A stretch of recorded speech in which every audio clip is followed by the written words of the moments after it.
Hi guys, welcome back to my show, My Steps to Sobriety, on YouTube and as a podcast with me, your host, Stefan Neff. Today is another fantastic day for an interview, and I've got Michelle Crouse with me. I was actually looking forward quite a lot to that interview. Firstly, because the first time around when we tried, it was so atrocious with Zoom quality, which happens rarely. But, clearly the universe didn't want us to link up then. And today we made it just all perfect, and it's wonderful. And sometimes you have to wait a little bit. It's just like in your recovery. Healing doesn't occur when you just actually want it. Right now, I want to heal. Nah, come on, get on, let's heal. Sometimes it's not meant to be. And it takes a little time. So finally, Michelle, I've got you on my show. So thank you so much for coming onto my show. Thank you so much for having me. I'm excited to be here. Absolutely. Michelle, you are a woman who has discovered really ways how to really turn a body around. And you're a doctor of physical therapy, but you're also a woman who is thinking far more holistic about the body. And for that, I want to dive into that. So tell us a little bit, how did you get to become a doctor of physical therapy? Was that something that you always dreamt about, or how did that materialize? No, so it's interesting. My background's all really blend well together. So my undergrad was in psychology, and I thought that I would go get a PhD and do counseling. So I was very mind-centered. I was always very aware and curious about the mind and the way the mind worked. But I just wasn't ready to power through graduate school. And so I detoured into the financial industry because doesn't everybody do that? And so that was not my calling. And I quickly realized that and started to kind of search around it and found physical therapy. I've been very lucky and blessed my whole life. I'd never had any really illnesses. My family had it. So I didn't know about physical therapy or physical rehab, and found it, fell in love with it, did the grad school thing, and off I went because I always had a passion for prevention. And I went into the career thinking, oh, we can teach people, we can stop them from having pain. And unfortunately, once you get into the traditional model, that's not quite how it goes. And so you're seeing people in pain. And very quickly, I started to see different comorbidities. So in school, we were taught to screen for hypertension, high cholesterol, diabetes. Those were kind of the three. I did a lot of contract work. So I worked around different areas. I was in urban centers, I was in rural areas, and seeing a wide age range, diverse groups of populations. And all of a sudden, everybody's coming in with gastric reflux and anxiety, depression, and hypothyroidism. And my mind's going, I don't understand this. This doesn't make sense. So I started to dig deeper into, what we all like to call root cause medicine, figuring out what the actual cause is of things, and became much more aware of how much is out there, how much the body can heal itself. And kind of along that same journey, I was also starting to see that my patients were coming in with a lot of emotional pain. That was really the underlying source of their problem. And we're not taught to listen to the beautiful whispers of our body. We suppress them in current society. And so then they become these screaming, roaring beasts, and people are trying to, fix a burning building with a fire hose, when they could have so much earlier caught some of those symptoms. So that's kind of how I got into the area that I'm in now. And to stick with your picture there, it is the burning building where we have heaped up heaps of kindling on the outside and then played with matches. Yeah. And then toss that oil right on top of it too, because that looks fun. Exa- Everything. exactly right. And that is, you have just described the life of many of us. But I always say we have got a supercomputer up there, absolute, the world's best computer. And no one has given us a user manual. So here we are Yeah. pressing a few buttons. Oh, that feels good. What was that? Oh, alcohol. Cool. Oh, that feels good. I like it. And Mhm. ouch, that didn't feel good. What is that? Betrayal, resentment, anger. Okay. Oh, no, no, no. You stay away from that. Don't even explore that. Just stay Mhm. away from it and pretend it's not happening. Those kind of things. So that's how we deal with our lives, or most of us deal with our lives, unless you finally come to a point where your foundations are rattled so much that you have to take a look into those things that you were avoiding. And so that's now it's you're so beautiful because you're actually there from both sides. You have got the science side of the physical therapy where we look at ultrasounds and look at the muscles, how they work and tendons, and you're a bit off kilter there. Cool, all very scientific. Whilst then the healing side there is a very different side. So it it either you either get fostered and nourished and supported in this kind of bringing together two seemingly opposite kind of things, or you get discouraged. When you were working in your previous positions, were there other people who got equally interested in a wider look at things?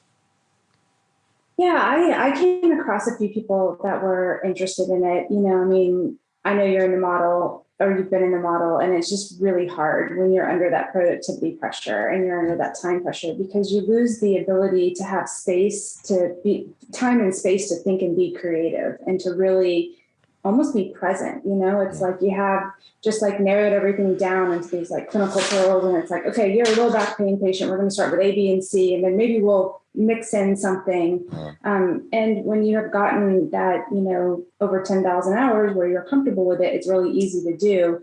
But I have found since I stepped away from that, it's the time and space for creativity is where the beauty lies. mm. And you really get the sweet sauce.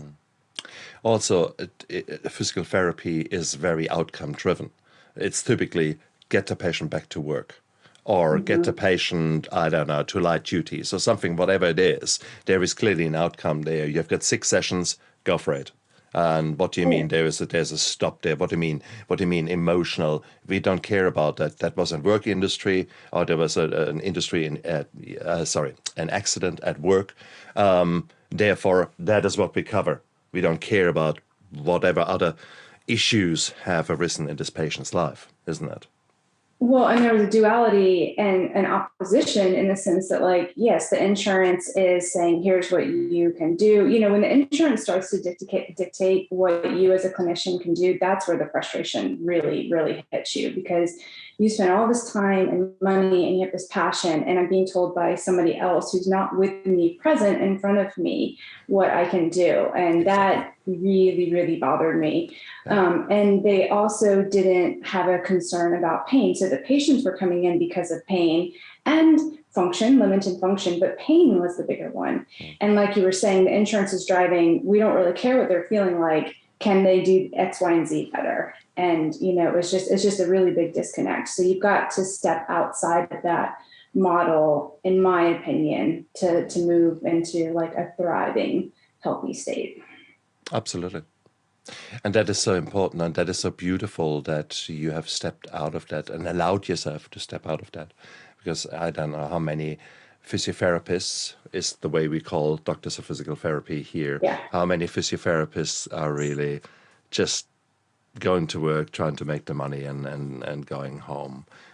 Or going to work and still try to do as best as they can, but then the frustration is gnawing at them, and it's just, yeah, it is what it is. Yeah. No, I'm so pleased. It is because ultimately there is a saying, the issues lie in the tissues. Mm-hmm. And that is so, so, so true. And it's multifactorial. So when you start stepping back, what did you initially do? I.e., so you had this dual psychology and doctor of physical therapy, but what did you actually do when you started stepping back? How did that really look like for you and for the patient? So, it kind of came about in the sense of I was able to start transitioning from full-time work into what we at the States called PRN. I'm not sure if that's what you have over there, where it's just prerequisite needs. So, if there's vacation coverage, maternity leave, things like that, you could step in. So I started to give myself space because I really realized that the standard work week, I was just burnt out. I just couldn't, I didn't have any creativity. I didn't have any space. I was frustrated and reactive and taking the weekends to recover and wanting something different, And so one of my favorite kind of thoughts is like when you keep seeing a pattern of behavior and you realize that you are the common denominator, you have to start making some changes, So Oops. yeah, I wasn't happy and I was repeating the same behaviors, and it was incumbent upon me to make a change. So I'd already started to move into a phase where I wasn't a full-time PT, and I kind of was, putting some pennies aside and going to work on building a practice. And then, March 2020 happened, and that was just a big change for everybody. And for the first time in my life, I was not able to find a job as a physical therapist for a period of time. That came back, but it was, probably 6 months where I had ended a contract, so I wasn't on contract. I lost my PRN job, and my friends who were in full-time positions were in reduced hours, And so it was, it was almost just like the shell shock that I needed, in the sense that I was like, it was so radical for us all that I was like, well, I don't want to go back to it anyway, so I'm just going to figure it out. And off we went. Brilliant.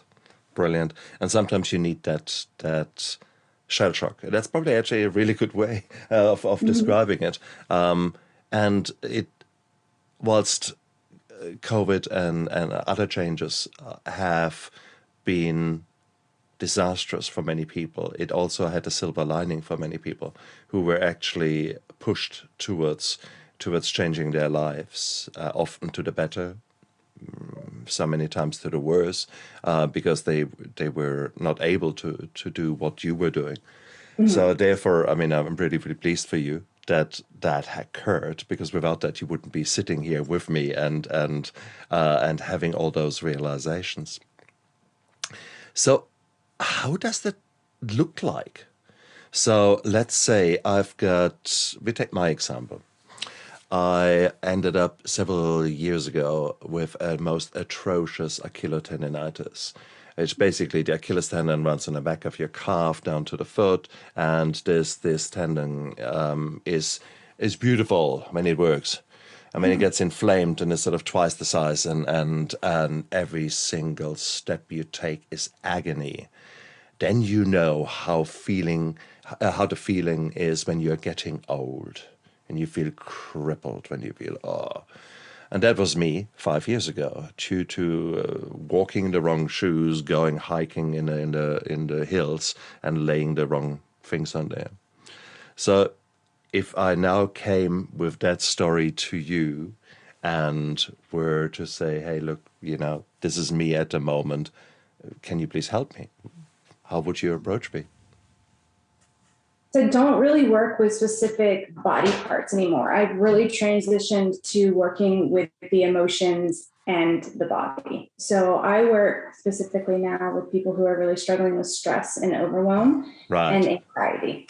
Right. So sure, it can absolutely present in the physical body in different ways, but I always am very careful to tell people, because they might come in with the expectation of like, so at the ankle, right, you'd be expecting like stretches and strengthening program, which is your traditional physical therapy. And so I stay away from that, because I've really niched down into what I believe are the foundational physiological mechanics of breathing and the lymphatic system. And that was not addressed in the traditional rehab scope. At least I very, very, very did a little bit of it at the end. And it is what sets up the rest of your chemistry in your body. And so if you can get that under control, then everything else starts to work so much better. You start to trust your body again. You start to be able to listen to the symptoms when they are giving you a little bit of an answer before they turn into the, oh gosh, I woke up and I can't walk, type of thing. And so right, so right, and you're already alluding to it that there are many other reasons that contribute to a disability or to pain, etc. In my case, this was a very real scenario, and for the better part of 18 months, I was crippled, literally, and a friend of mine did some experimental ultrasound shockwave therapy, which allowed me to get back function. I was able to do maybe 1,000 steps more, or 2,000, but the pain was still 7, 8, 9 out of 10 pain. Then around about that time, I was also feeling very tired. I was feeling very down and out, and there were many other things happening in my life. And I went down a nutrition route, and I went to a trusted nutritionist and said, hey, look, that can't be it. This can't be the rest of my life, man. And he said, cool. He took me apart, and he really analyzed me. And in my case, it turned out that there were a hell of a lot of food allergies that I suddenly had to deal with. So with that, I actually changed completely my nutrition. With that also, there was a different awareness on my body. There was a different other healing happening there. Needless to say, wrong. To my utter surprise, 2 months later, my Achilles tendinitis had disappeared. My hay fever had disappeared. My niggling pains here and there had disappeared. So, this is a true story. This is absolutely me in reality. And I had physiotherapists working on that for bugger all. So traditional approach did not work whatsoever, even experimental traditional approach, nah. And then you actually look at the body as a whole, and you look at holistically at it, and suddenly you think, bloody hell. Now so that is my story, and I just want to share that because it is so out there. From a doctor just said that, for crying out loud. Come on, has he lost his marbles? No, it just shows that there is so much more to pain and to a problem than we like to believe.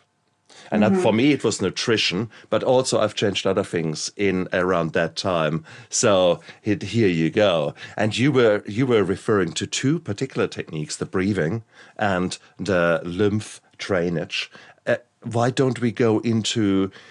Let's do the breathing first. Your call. What? Yeah, why would you? Perfect. Why would you think about the breathing? Right?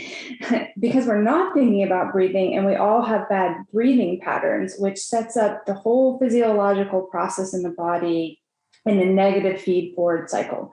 So my quick thing about the breath is you can go for extended period of time, weeks, some months, some people say longer than that without eating. You can go a couple days without any sort of hydration, but you can only go a couple minutes without gas exchange before there's very significant deleterious effects in the body.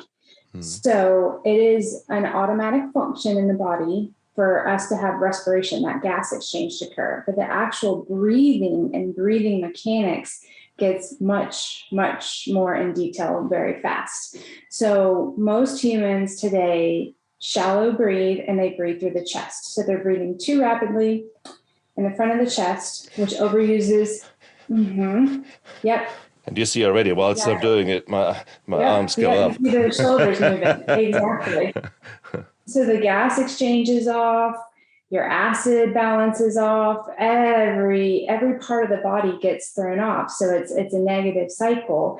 And it's appropriate to do under certain periods of time, but it's not the way that we should breathe. But because we come into the world and we're breathing, we don't ever talk about it. It's never thought about. So teaching people that, yes, there is a muscle called the diaphragm that sits below your rib cage. It is supposed to move not only to the front, but to the side and to the back, because there's so many breathing practices out there. But there's this really big concept to take a deep breath, but a deep breath still is engaging the shallow muscles. It should be a light anterior, medial, and posterior breath. It should be that 360. And when you start to realize that the diaphragm should move in all those directions, if you put your hands around your waist and you give yourself some support and you try and feel it, you'll be very surprised that it's probably challenging for you to move in a few different directions. And so when you start to be able to expand fully, that is going to bring all those physiological physiological systems back online. And the biggest thing when I work with the stress and the overwhelm and the anxiety is the overactivation of the sympathetic nervous system, or the fight or flight, which, we have not evolved enough to know that the phone that's ringing, that's not a panic button, but in our old brains, it comes off as a panic button. We get the same shot of hormones we would get if we were like literally still hunting for our food and that predator was after us. So we have to be able to learn to engage our parasympathetic, or our rest and digest nervous system, which you can do with the breath, and you can do when you start working with the exhalation of the breath. So it's learning the mechanics to make sure you're engaging the diaphragm correctly. And then it's learning that you want to make the exhalation longer than your inhalation to turn on the parasympathetic nervous system so that you calm yourself down. Talking about pain in your ankle, if you had known this at that point, that could have dropped your pain. Maybe you go from a 7-8 to a 4-5 or something. I'm not saying it's the ultimate pain reliever, but it could have brought some of that pain down. So on a physical level, you can get that reduction. And that is so true. For those of you out there, sympathetic, parasympathetic, and you think, what the hell are they talking about? So the sympathetic, as you quite rightly said, is the fight and flight, and that is how to very quickly defend yourself or run away. And adrenaline and noradrenaline are the two hormones that get chucked out. And that system works throughout the body. And there are the nerves there that are related to that. They're sort of sitting on the spine. Bob's your uncle. When it comes to the parasympathetic nervous system, that's the opposite. That's the one that helps us to calm down, that helps us to actually rejuvenate, regenerate, heal. That is that time of rest and relaxation that we so need in nowadays life. And that comes from the opposite, the parasympathetic nervous system. The parasympathetic nervous system is mainly located in the head and actually in the very lower back. Now, from the head, it actually has one nerve coming through. It's called the vagus nerve. And the vagus nerve sort of travels from the head on the inside and actually travels through your chest, travels through the diaphragm down there. That's like a cord that is sort of going there. And guess what happens when the dome of the diaphragm goes zoop, zoop, zoop. So it actually massages and pulls the cord and says, "Oi, I want a bit of peace and quiet, please." Imagine it like that, okay? Maybe a little bit simplified, but come on, it is. Look in an anatomy book, you'll see it. So therefore, if you think, how does breathing link with the brain? Well, it has a direct wire going up, okay? So that's how important it is. How cool is that? So there you are, and here's Michelle, because Michelle has actually figured out ways how to pull that cord, how to pull that string, how to actually say, "Oi, I need rest and relaxation." So could you teach me, please? Could you tell me what to do in this case? How shall I breathe? Let's say I'm let's say I'm that kind of a guy. I'm quite nervous here doing this interview. What would you say?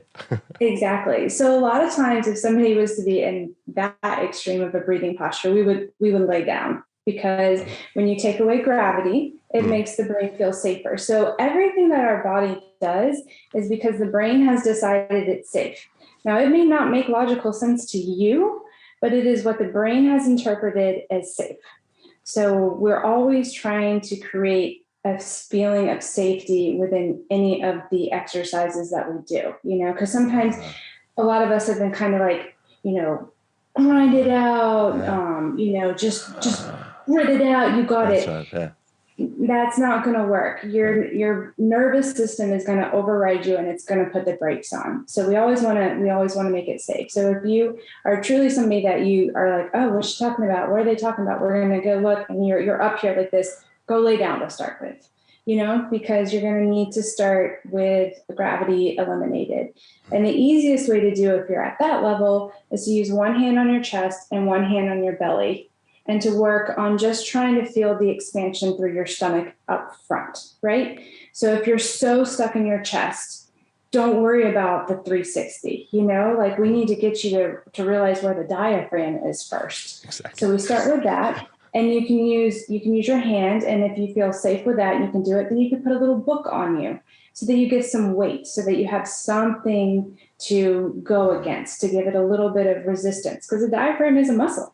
So we do need to make it work a little bit.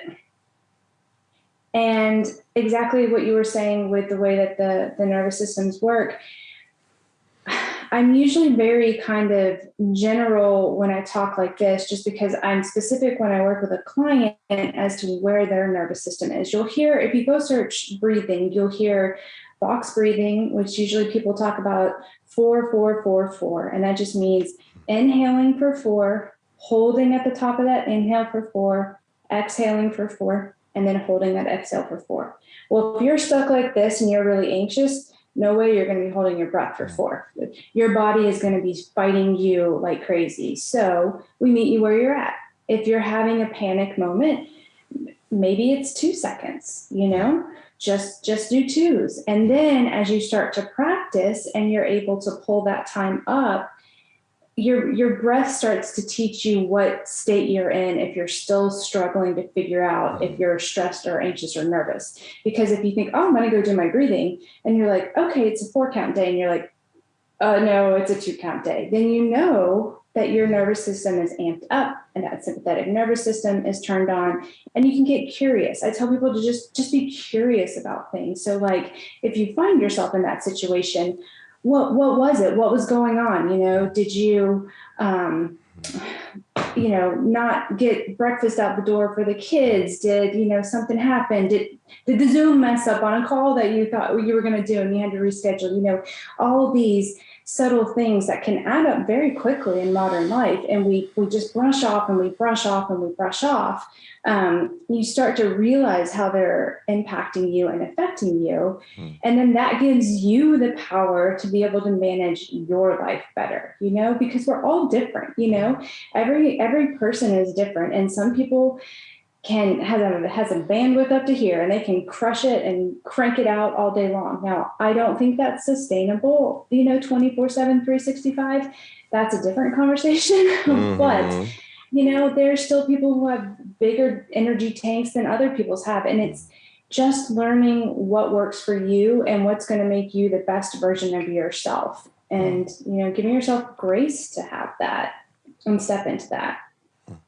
I love what you said, listen to your body, because it says things, it wants to tell you, it sends you messages, and the breathing pattern is one of them. It is not uncommon for me to have an anxiety attack, quotation mark, label it negatively, or to rephrase that, it is not uncommon for me that I don't fulfill the needs of my body. And it talks back to me and actually says, Stefan, and typically it is when I've got something like that, when I feel, oh my God, what's going on? I go to the toilet, sit in a cubicle and actually listen to my breathing. And often enough, I want to go and just exaggerate, because that's what my body really wants to do. It wants to scream. And and then I say, okay, cool. Thank you. Got the message. So what's going on? Let's talk. And that is so powerful. First of all, I don't whip myself. How dare I have got this feeling? But rather I listen to it and say, okay, obviously my body needs to tell me something. What is it? So, have I drunken enough? Have I hydrated? No. You're dry like a crisp, you donkey. Okay, now fair enough. So go out there, have a glass of water. Then, breakfast. Oh, which breakfast? Right. Okay, now have something healthy. Those kind of things. And then there are the times when you find yourself, well, actually, I have to deal with this asshole at work and he really rubs me up the wrong way. And quick check, no, it's not me. He is just an asshole. Then yeah, okay, then that's fair. There's not much you can do about that asshole. I'd rather manage the situation, but you have dealt all the other things. So you've analyzed very quickly, and I mean, what I've described this process would take me maybe 10 seconds, 5 seconds, something like that in reality. So you can train yourself to listen to your body. And what you're describing is gold, Michelle, is gold. So brilliant. Thank you. And the more you practice, the quicker it is. So, if this is your first foray into kind of listening to your body or doing things, it does take time. And I'll be honest, I talk about this, I teach this, I practice this. I still have habits, I am constantly working on it. I like to hold my breath. And I do find a lot of folks, especially with the computer work and stuff like that, we're holding our breath, and it's not till people are starting to have the headaches or the brain fog or anything like that I'm going, okay, I'm going to get you to put a timer on your phone. I'm going to get you to put something on your wrists to snap something to bring you back to your present, because the screens are real easy to zone out on, and the breathing patterns deteriorate pretty quickly. Interesting. I didn't think about that. And you mean a rubber band? Is that what you're talking about? Yeah, that's like a really old school piece of advice, but I still like it. I mean, because it's tactile, right? So like my biggest use of the body is any of the senses. The sensory system is what gives input to the brain. It runs up that nervous system, gets processed in the brain, you produce a motor output. And so whatever it is, I'm like looking around. I had essential oils somewhere. I usually have an oil that I'm going to smell. Just something to simulate any sensory portion of the body is going to help. Because your pattern disrupt. You're essentially nice one. I like a lot. No, that makes a lot of sense. Equally, the breathing that you were saying, that you're sort of forgetting it, that's what we do. Breathing is one of these things that happens automatically, yet when we actually focus on it, we can change it dramatically and can alter therefore our perception. So you were saying that you by accident hold your breath when you do thing. That is interesting. I didn't actually click onto that. I actually do hold my breath, but being an anesthetist, I utilize that also to expand my lungs, because I know that with the shallow breathing, some bits of my lungs actually just collapse. They just go blub, blub. And then when you do shallow breathing, they don't take part in gas exchange. So you're actually reducing the amount of oxygen that can come in, and therefore you drop a bit down, you get a bit more.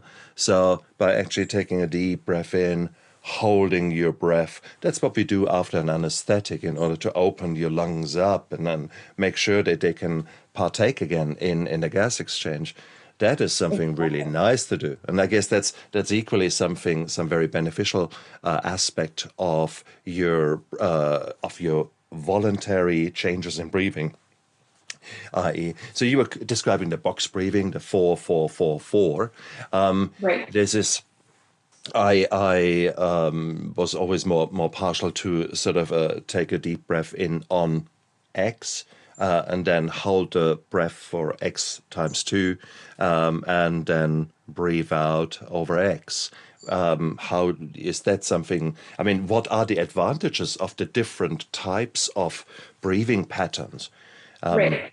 So the that one often gets called the 4-7-8 breath, because you're taking a shorter inhalation than your pause and your exhalation. And again, it's getting your body used to CO2, actually, having Right. increased CO2 tolerance. So Right. it's resetting exactly what you were talking about, all those physiological systems. Sorry, That's I'm so right. used to saying symptoms. I keep saying it. Systems in the body.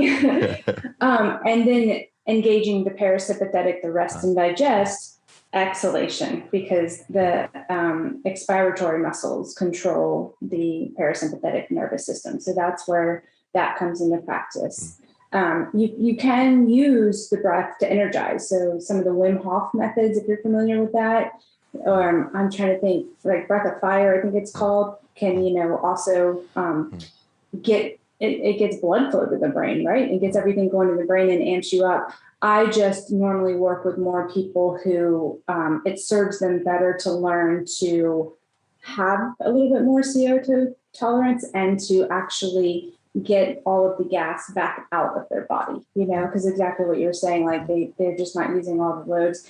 Plus you have to think about our posture, right? So like we are on these computers, we get forward. So that's going to round everything in. So when you're in that rounded posture, you already have a 30% reduction in your diaphragm volume itself. So if you're here, you have to start even breathing more through the chest, just because the diaphragm's not going to work.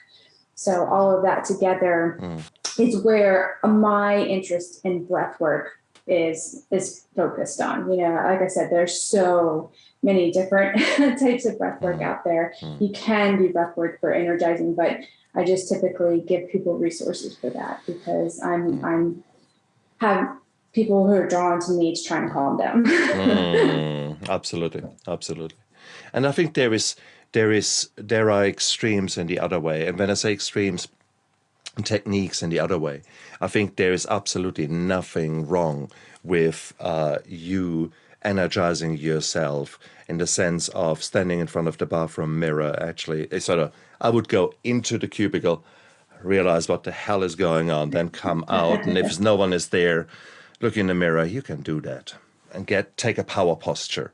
And the power posture is typically actually opening your chest up, taking a deep breath in. I can do that, and give myself some kind of pep,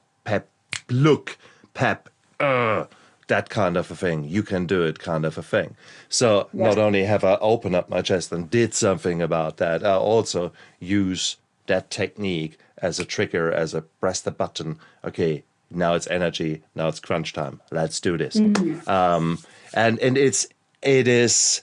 So that is a milder version of it. The Wim Hof breathing is an extreme version of breathing where you go massive breaths, deep in and out, very fast, and you completely change your the state of your body due to the way that you massively shift the acid-base balance in your blood. You are shifting the electrolytes in your blood. You are doing massive changes, which, they're brutal. And I'm not sure that I subscribe to that. I've tried, for hell no.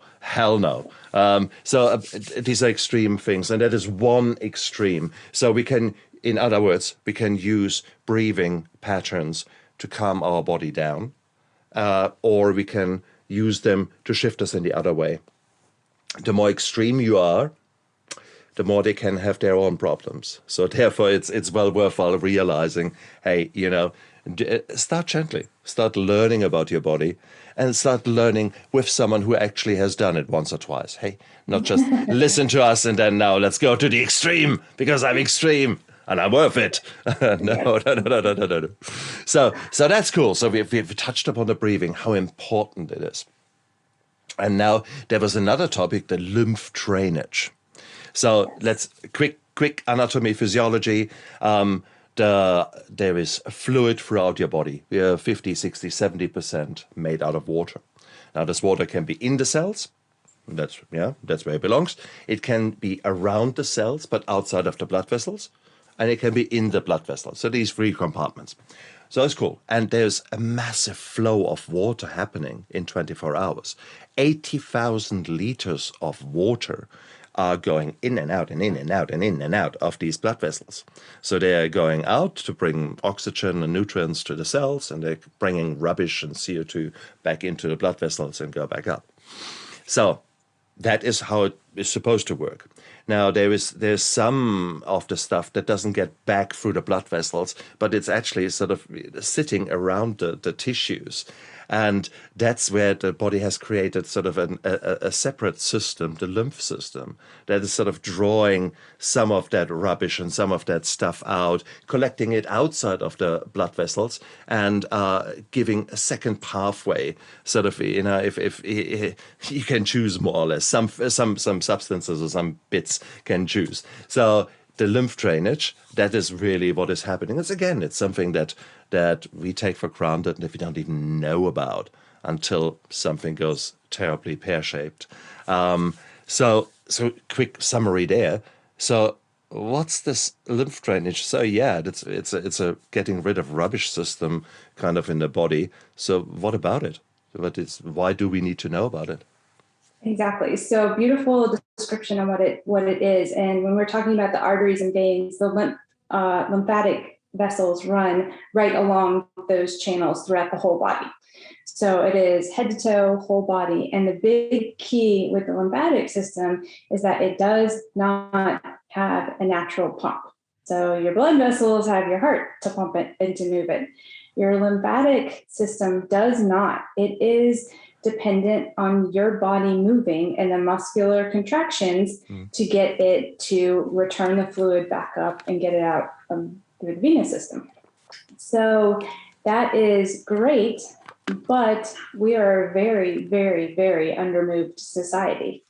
So we don't get enough natural diversity of movement anymore to have our lymphatic system working. So you have to really think about, kind of like back to the hunter-gatherers when people were literally squatting to get water and then carrying it on their head and reaching back and pulling up, because the hinge joints, the shoulders and the hips, they have really big lymphatic channels. And we used to do so much natural movement throughout the day to take care of ourselves, right? I made bread the other day. I think I've made bread twice in my life. And I was shocked when the directions were like, knead the bread for 15 minutes. And I was like, what?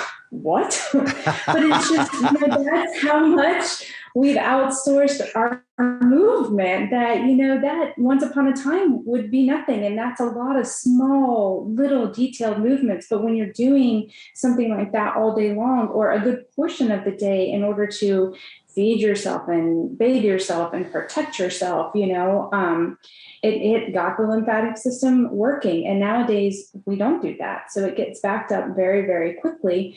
So we have to be a lot more mindful about actually doing work on it. The first thing that most people come across when you hear about the lymphatic system is something called dry brushing. And dry brushing is using like a bristle, kind of a boar bristle brush, and rubbing it gently on your skin. Like you start at the ankles and you rub up the leg, and you're always rubbing towards the heart, right? Because remember, the lymphatic system doesn't have a natural pump. So we've got to get it to the pump vessels to get it to be able to be excreted from the body. So you go up the legs, you come down the arms, into the chest, you could come up the stomach. And that's a really great first practice to have.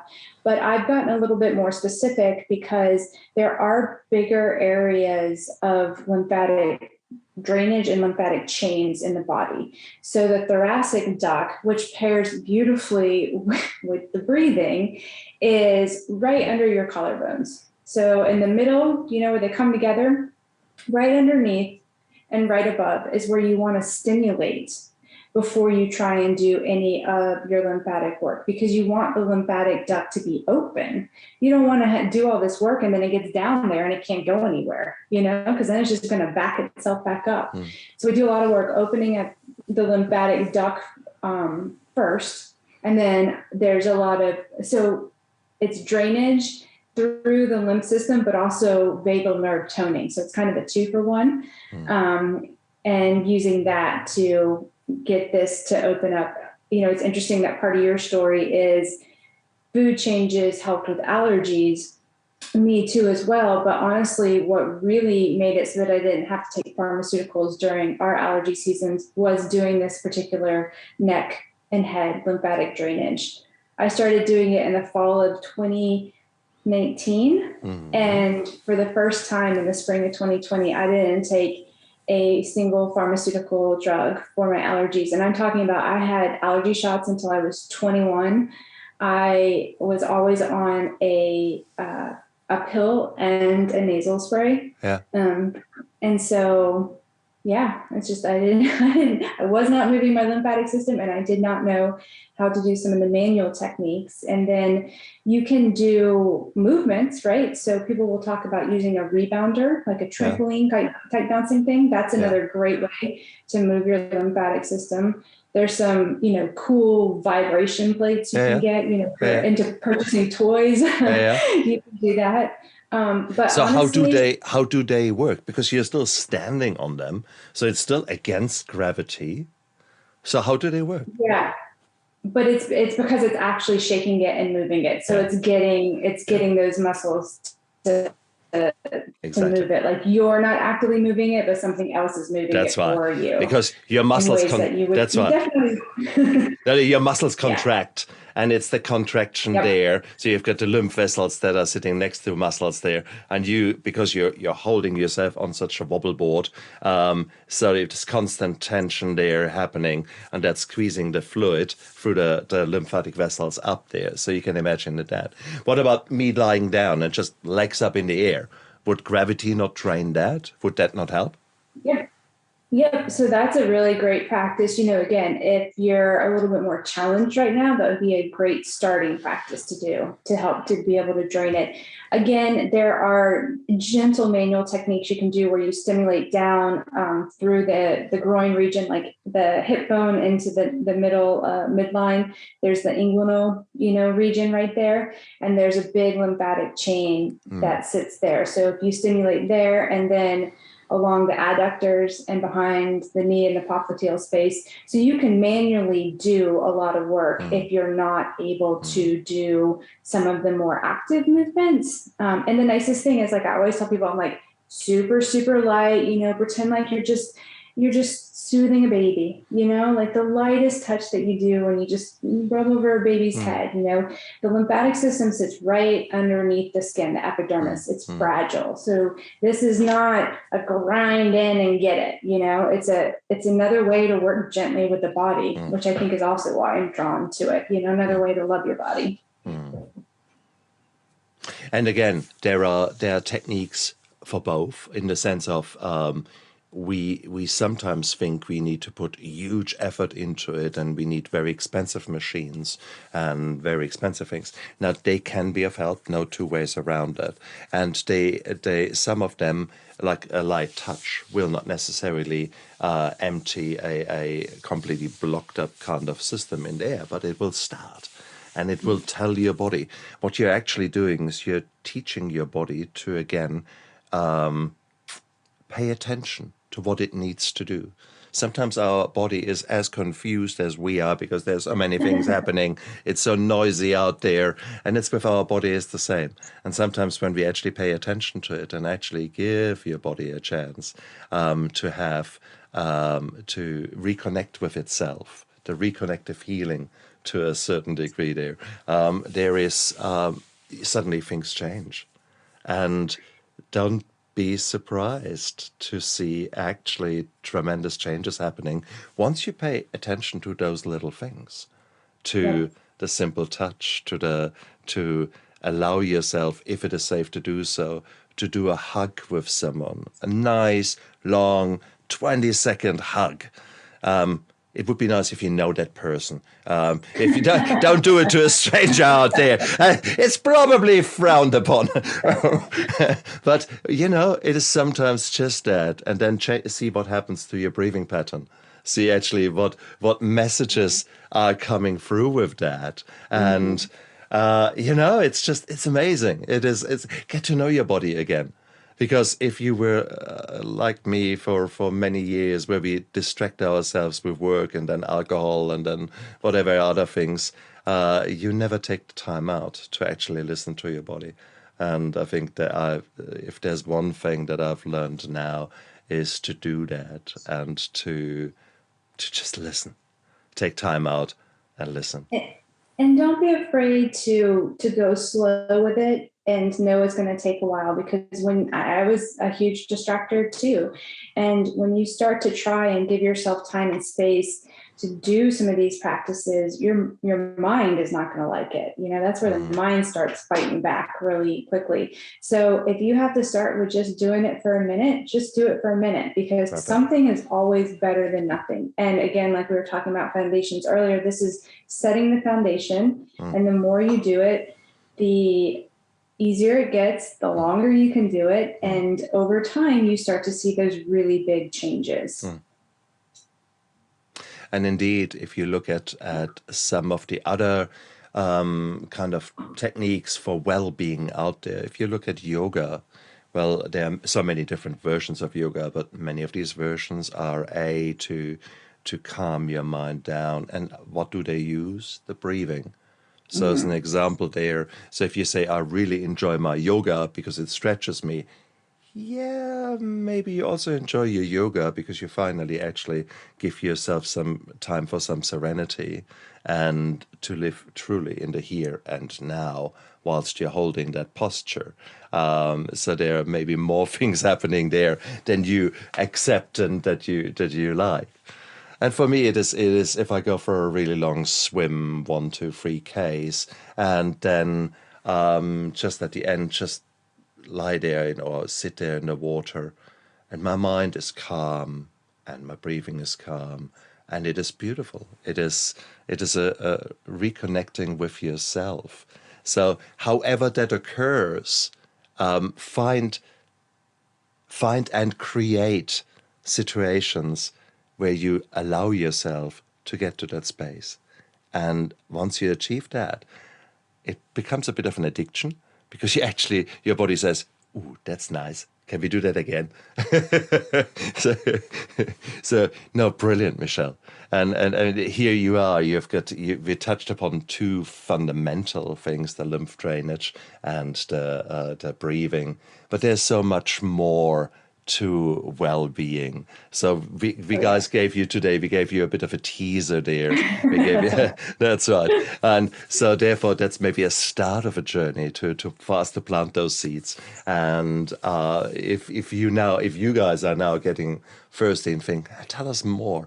Michelle, how can people find you? How can people get to know more about you and maybe even link up with you that you can teach them via this beautiful internet? Yes, well, come over to my Instagram at I am Dr. Michelle Crouse. That's where I am active and have posts up and do stories and starting to do some Instagram live. So come on over there. Let me know what's going on and what you need. Exactly. Look down there, guys, into the description of the YouTube video and of the podcast. I've got Michelle's details down there. And whilst you're down there, press that subscribe button, okay? And if you really, I mean, it's getting Christmassy now. We're towards the end of the year. You think, what can I give Stefan? I tell you what, why don't you go to iTunes and press the download button on all my podcasts?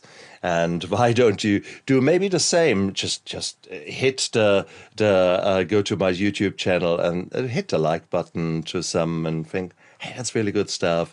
Tell your friends. So these would be nice Christmas presents. So just if you're wondering.